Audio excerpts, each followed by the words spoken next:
When Pennsylvania Governor Tom Corbett introduced the state's new photo voter ID law, his office said that 99% of eligible voters already had an acceptable form of ID. But a comparison between the state's list of registered voters and those holding Pennsylvania driver's licenses, the most common form of ID now required to vote, showed a significantly wider gap, just above 9% of the electorate. That is, over 750,000 people don't have the ID. It is a widespread problem, but not an evenly spread problem. The vast majority of people affected live in Philadelphia County to the east and Allegheny County, that's Pittsburgh, to the west. And the funny thing about those two counties is they proved to be Democratic strongholds in the '08 election. So if your goal was to limit Democratic voter turnout this election, how would you go about it? Well, you could pass a law making it harder for these people to vote if they don't have ID. So let's hear what happened from Pennsylvania's own House Majority Leader, Mike Trezay. We are focused on making sure that we meet our obligations that we've talked about for years. Pro-Second Amendment, the Castle Doctrine's done. First pro-life legislation, abortion facility regulations in 22 years, done. Voter ID, which is going to allow Governor Romney to win the state of Pennsylvania, done. You're supposed to say that last part to yourself. The law's under fire from voters' rights groups like the ACLU and the Advancement Project. They filed a lawsuit, but a Commonwealth judge last week ruled against them, refusing to halt the implementation of the law. The plaintiffs appealed to the state Supreme Court, which agreed yesterday to expedite the case, set a new date for September 13th.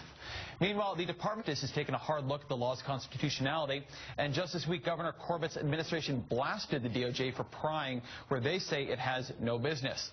Pennsylvania's general counsel wrote, quote, "In light of the absence of authority for your request for information, I question whether your inquiry is truly motivated by a desire to assess compliance with federal voting rights laws, or rather is fueled by political motivation." Political motivation, huh? Pot, meat, kettle. Joining me now is Judith Brown-Dianis, co-director of the Advancement Project, and Jim Byrne, chair of the Pennsylvania Democratic Party. Thank you both. Thank you. So, Judith, the words in the statement from Corbett's general counsel stood out to me were absence of authority.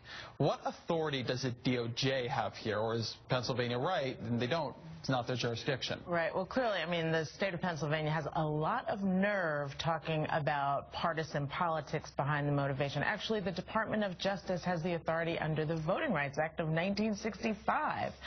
They are on the side of voters, trying to make sure that Pennsylvania's law, which is a clear partisan manipulation of our voting laws, does not stand in the way of the right to vote for African Americans, Latinos, elderly voters, and veterans who are the hardest hit by this law.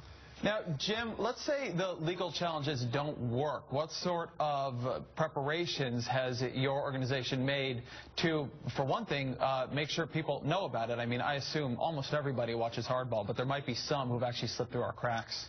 It's possible, and in the event someone has missed your program, we've been working for months on the ground. We've been working for months on the ground to recruit, identify, and outreach those who may be affected. There are many folks in Pennsylvania who, A, don't know about this law, and B, if they do, they're making an assumption that they have proper ID. So as we're going door to door with a variety of groups on the ground who have, just we do, to ensure that Pennsylvanians can exercise their constitutional right to vote, we're not assuming and taking their word at face value, even if they genuinely think they have what they need. We'll ask to see it, and if it is not in conformity, we'll make sure that we get them squared away so they can vote this fall. Judith, the Supreme Court, the Pennsylvania State Supreme Court, will hear the case on September 13th, which is 64 days before the election. If they rule against your organization and your co-plaintiffs, right? Right. Is there any further recourse, or is that the end of the line? So, Advancement Project, we are the attorneys in that case, and if we lose, at that point, the law will be implemented. And unfortunately, what's at stake is hundreds of thousands of votes of people, voters who want to participate because, you know, this is an important election. And clearly, the state GOP knew what it was doing when they put in place this law that would hit Democratic strongholds. They knew that they were suppressing the vote. I mean, our case shows, there's evidence of voter suppression, but there was no evidence of fraud, and we know that the state is not ready to put an ID in the hands of the 760,000 registered voters that don't have the ID. We played a clip, Jim, from the Pennsylvania House Majority Leader saying really unusually explicitly that this voter ID law is there to help Mitt Romney win. Now, I have to assume that his answer for that is that he's saying that if that wasn't there, then there would be so much voter fraud, despite the fact that there's no evidence of this kind of in-person voter fraud being a factor.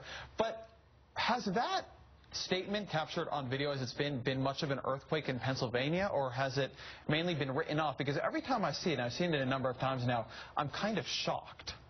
It has had an effect. Mr. Terzai has been known for his off-the-cuff remarks and his inappropriate statements. This time we approve the inappropriateness of it for his party, but it is in fact the truth. It is unprofessional and ridiculous and hypocritical for the Corbett administration to say and write what they did to the Department of Justice about politics. I mean, look at what Mr. Terzai said. Governor Corbett, as an attorney general, prosecuted 0 cases. The numbers, as you indicated, are more like 750,000. And they hired a Mitt Romney fundraiser, Chris Bravacos, to do the PR here in Pennsylvania. So, like you said, pot, meat, kettle. And then when Tom Corbett was attorney general, what would he have said, or how would he have reacted to that type of a response to one of his requests for information? It ups the hypocrisy. Judith Brown Dianis and Jim Burns, thank you both for being here today. Thank you. Coming up, Republicans, Paul Ryan among them, want to return America to some version of the gold standard. And that is not a very good idea. We'll get into it next. This is Hardball, the place for politics. Mid-grade dark roast forced fresh, full tank brain freeze cake donuts, rolling hot dogs, bag of ice, antifreeze, wash and dry.